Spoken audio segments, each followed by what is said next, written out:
Today is section 5.5, Permutations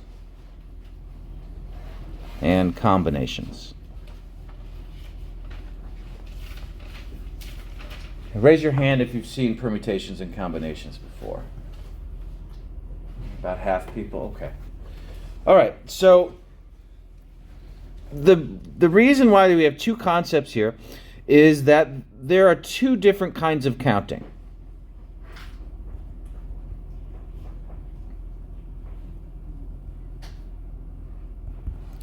The one type of counting would be answering this type of question.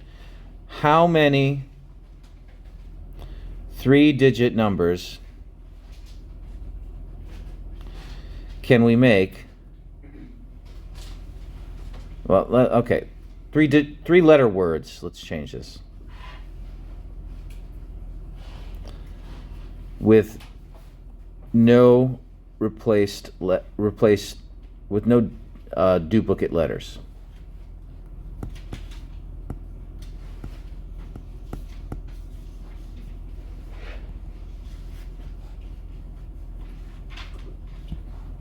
Okay, and we know the answer to that. We have 26 choices for the first letter, 25 for the second, and 24 for the third, right? So it would be the product of those two numbers. 26 choices for the first letter. You cannot choose the previously chosen letter, so the second letter you have reduced choice down to 25 choices.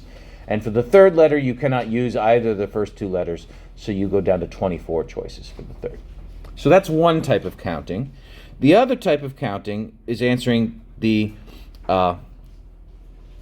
much smaller question. It would be how many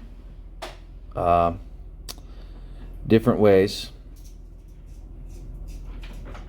can we choose three letters from the alphabet? Okay, now this might seem like the same kind of counting,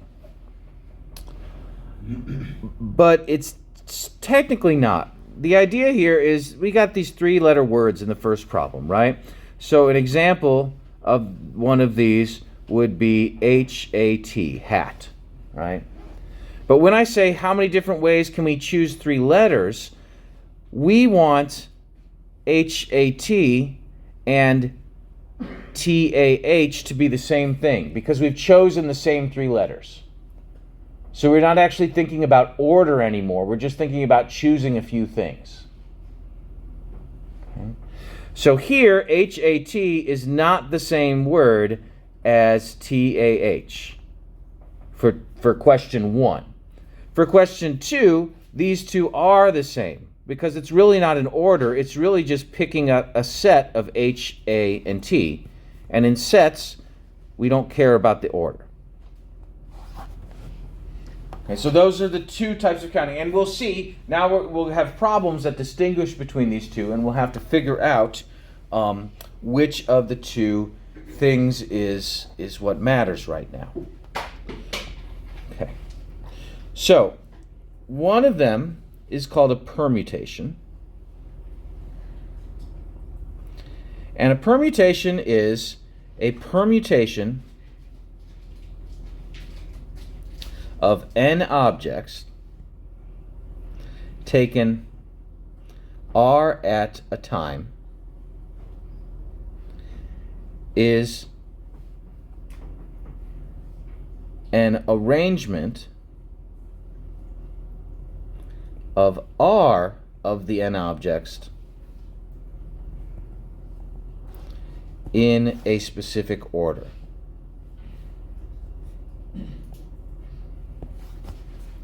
Okay, so a permutation of n objects taken r at a time is an arrangement of r of the n objects in a specific order. Okay. So a permutation of 26 letters taken 3 at a time is an arrangement of 3 of the 26 objects in a specific order. So that is question type 1 above. Okay, if the order matters, it's a permutation. And the other concept is a combination.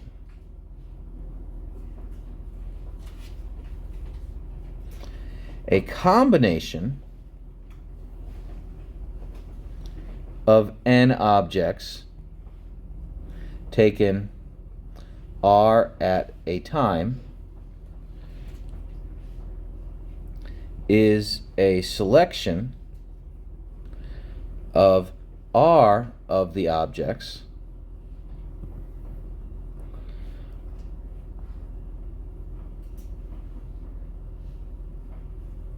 among the n with order disregarded. So for a combination, you have n objects as your universe, and you pick out r different ones of them, but we don't care what order we pick them out. So this is like choice 2 above, where we say HAT is the same as TAH. What matters is not the order that the letters are in, just the number of possible letters. So the notation we use for this, question 1 would be the permutation of 26 objects, the different letters, taken 3 at a time. And the order matters, and this we see is 26 times 25 times 24. Okay. Now if we want to write this, we can also write this in the following way. This is 26 factorial divided by 23 factorial. Right? 26 factorial is 26 times 25 times 24 times 23 times 22 times all the way down to 1. And 23 factorial is 23 times 22 times 20, and so forth. And basically, if I canceled all the things in the second fraction that I wrote, I would have 26 times 25 times 24. Why am I writing it this way? Because this is how the formula is going to look. So this I can also think of as 26 factorial divided by 26 minus 3 factorial. Okay, why do I write it like that? Because when we see the common formula for permutations and combinations, this will fit that template. Okay, so that's how I count a permutation of 26 things taken 3 at a time. It's 26 times 5, 25 times 24. Now the combination instead, that's a little more difficult to count, right? So let's think about this. I've got HAT and TAH. They're two different things in the permutations, but now they're the same. Okay? How often does something like that happen, right? Well, remember, we could have HAT, we could have TAH, we could have HTA, we could have THA, we could have AHT, and we could have ATH. Those would be different words with the permutations. Those are all different permutations, but if the order doesn't matter, those are all the same. Right? If the order mattered, those would be different things, but if the order does not matter, all of those 6 things down there are the same. They're all the same. So, what should we get for this combination? Well, okay, I think this is how it would work here. I have the number of things in the permutation, but each of them is repeated 6 times, so I divide that by 6. Each of those is repeated 6 times. Each combination is repeated 6 times as a permutation with all the different possible orders. So that should be the combination of 26 things taken 3 at a time. But let's write this a little bit different. This is going to be 26 factorial divided by 23 factorial times 6. But that's really 26 factorial divided by 26 minus 3 factorial times 3 factorial. 3 factorial is actually 6. 3 times 2 times 1 is 6.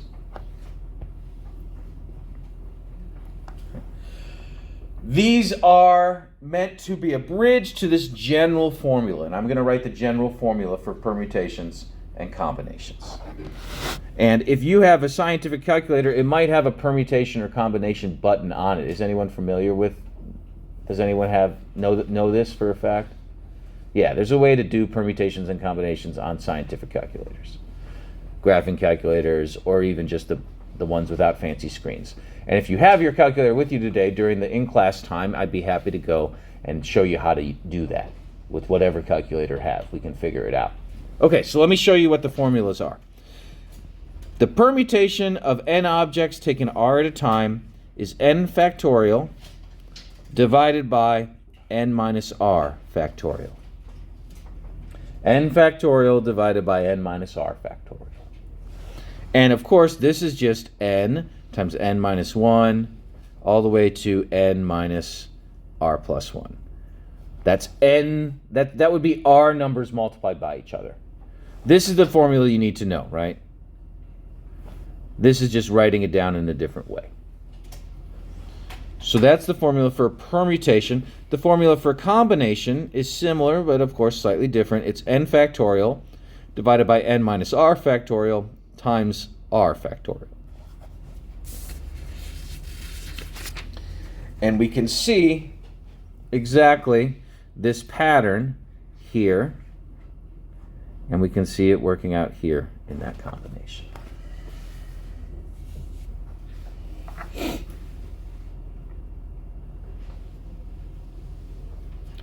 Any questions before we go on? We'll do some examples. Okay.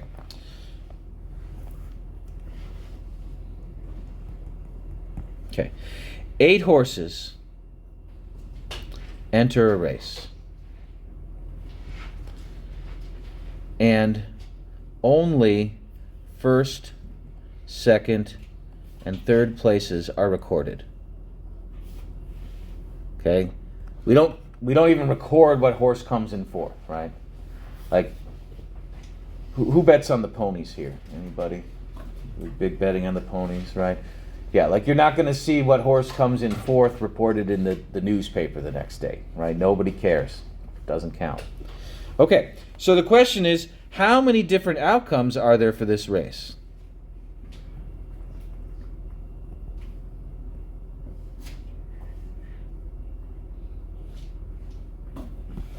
Okay, well, what's the total universe of objects here? How many things are in the universe for this problem? Caleb? 8. Yeah, there's 8 horses. How many of them are we taking? 3. Does the order matter? Yeah, you ask your degenerate gambler, the order sure does matter, right? Like, yeah, I'm not going to bet to place, right? Okay, so this is going to be the permutation of 8 and 3. 8 things taken 3 at a time with ordering matter. That's the answer to this problem. So that's going to be 8 times 7 times 6, which is 336. So there's 336 different possible trifecta bets on a horse race. So if you win, you should be very happy. If you guess correctly the first, second, and third places. All right. Here's another example. Okay, a pollster is going to survey 1,500 people from a population of 5 million. How many different ways can this be done?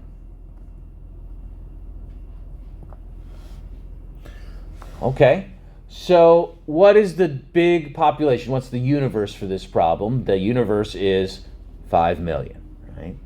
And how many people are we picking out of this universe? We're picking out 1,500. Does the order in which we call these people matter? Seemingly would not matter. Should not matter, right? Unless something drastic happens between the beginning and end of the people we call that shouldn't affect our results, right? So this is a combination, not a permutation. So this is the combination of 5 million and then we're taking 1,500 of them. Okay, I doubt your calculator will give you an answer for this. This is a very large number.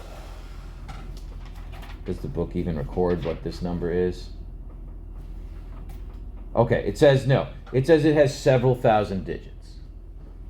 So, I'm not going to write that down. You want to do that in your own time, that's fine. But we'll just leave that as combination 5 million, comma 1,500. We're taking 1,500 things from a population of 5 million, and we do not care about the order. Kayla. How did you know that this one was combination and then the last one was permutation? Okay. Well, it matters what horse comes in first, and what matters what horse comes in second, and what matters what horse comes in third. All right? Because if you bet on a horse to win and it comes in second, your betting slip is worthless. Right? Nobody wants it. It's garbage to be swept up. Okay? But for this problem, if you think about it, well, why would the pollster care about what order they called the people or contacted the people in whatever way? The order doesn't matter. It doesn't matter who's the first person picked and who's the second person picked. We're asking how many different possible samples of 1,500 people can be taken from a population of 5 million. So you have to use your judgment and think, does order matter for this problem? And the way that we pick the people for this survey, it seems like order shouldn't really matter. Order doesn't matter. So that's you just gotta think it through a little bit and figure out which of the two ways. Okay, here we go. Example. How many different ways can you display 4 of your 6 trophies? How many different ways? All right, so imagine you are a faded athlete and your trophy winning days are over, but you have 6 trophies that you very much want to display.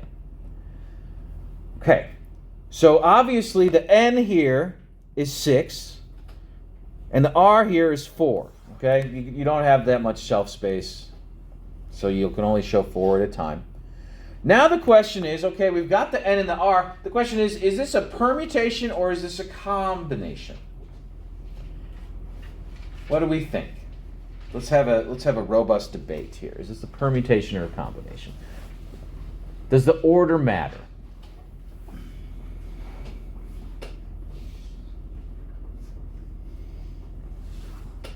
Yeah?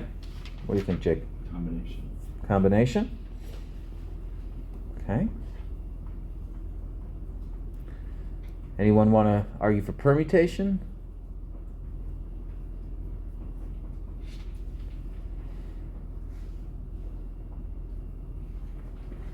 So, okay, here's a question. Okay, let's assume here's the shelf, right? Here's trophy number 2, trophy number 3, trophy number 6, and trophy number 1. That could be a display. Is this a different display than this? 2, 6, 1, 3. Would we say those are 2 different displays? I think we probably would, right?